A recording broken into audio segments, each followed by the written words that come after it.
Salam sejahtera saudara-saudara, kembali lagi bersama saya dengan Alfian Dito Yuliandiki pada renungan harian hari ini dengan tema Jangan Jadikan Aku yang Kedua, yang diambil dari kisah seorang raja yang bernama Ahab, yang diambil dari ayat Alkitab 1 Raja-Raja 16 ayat 29-33 yang berbunyi, Ahab anak Omri menjadi raja atas Israel dalam tahun ke-38 zaman Asa, Raja Yehuda.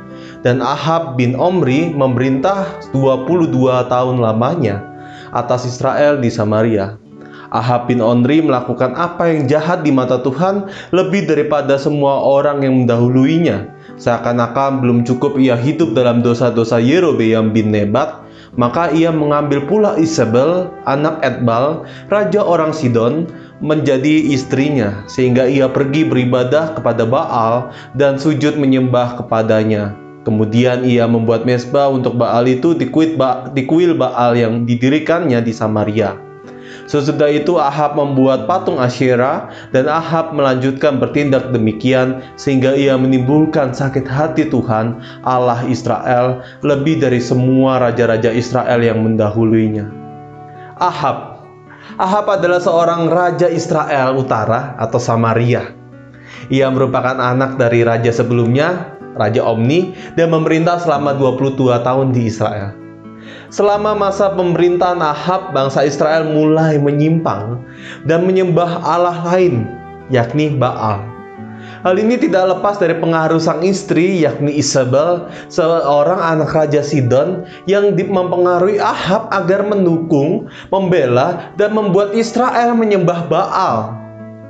Oleh karena pengaruh Isabel, Ahab pun membangun mezbah dan kuil untuk Baal, membuat patung dewa Asyera di Israel, dan tentu itu membuat Tuhan merasa sakit hati. Nama Isabel sendiri menjadi sosok yang sangat terkenal di masyarakat Yahudi, bukan karena terkenal akan hal yang baik, melainkan Isabel ini menjadi sosok yang terkenal buruk. Bahkan Isabel ini sebagai label ataupun untuk mengatakan umpatan kepada sosok yang dianggap membawa pengaruh buruk. Meskipun telah melakukan kesalahan, nyatanya Ahab pun sempat merasa tidak bersalah. Justru di dalam kisah selanjutnya, saat Ahab bertemu dengan Elia, Ahab justru menyalahkan Elia yang menjadi sumber permasalahan di Israel. Ahab menjadi buta akan situasi. Ia tidak bisa memiliki pikiran yang jernih karena dipengaruhi istrinya, Isabel, untuk sangat menjadi subjektif dan tunduk kepada perkataan istri. Dari kisah Ahab ini, kita sama-sama belajar bahwa di dalam kehidupan kita, nyatanya banyak hal yang bisa menjadi godaan kita, hingga mengalihkan pandangan kita sehingga kita menduakan Tuhan. Isabel hanya merupakan salah satu contoh dalam kisah ini. Banyak hal yang bisa mengalihkan pandangan kita daripada Tuhan dan menyembah atau mengagungkan hal itu. Bisa saja itu kekayaan, uang, dan sebagainya. Bisa juga jabatan. Ketika kita punya relasi di dalam pekerjaan, kita mengejar jabatan, bahkan rela untuk menjatuhkan orang lain.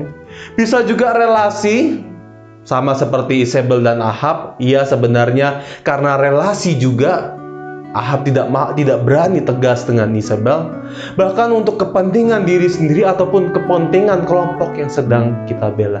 Tidak jarang kita sama menjadi seperti Ahab, seakan lupa akan sosok yang harusnya menjadi salah satu dasar atau satu-satunya dasar di dalam kehidupan kita, satu-satunya acuan hidup di dalam kehidupan kita, dan kita mulai beralih menyembah yang lain, beralih menyembah Allah-Allah yang lain atau Baal yang lain. Tidak jarang juga kita ketika diingatkan oleh orang di sekitar kita, oleh orang terdekat kita, justru kita malah tersinggung atau malah menyalahkan orang lain. Sama seperti Ahab menyalahkan Elia. Ia merasa tersinggung, bahkan merendahkan Elia. Melalui renungan hari ini, marilah kita bersama-sama untuk mau kembali fokus melihat kepada Tuhan. Fokus untuk terus berjalan pada Tuhan. Mengingatkan diri sendiri, apakah selama ini ada hal yang mengalihkan pandangan kita sehingga kita tidak lagi berfokus kepada Tuhan, sehingga kita beralih, kita menduakan Tuhan. Kiranya renungan hari ini menjadi pengingat bagi kita selanjutnya di dalam kehidupan kita sehari-hari, di dalam ketika kita menghadapi godaan-godaan yang lain. Tuhan memberkati.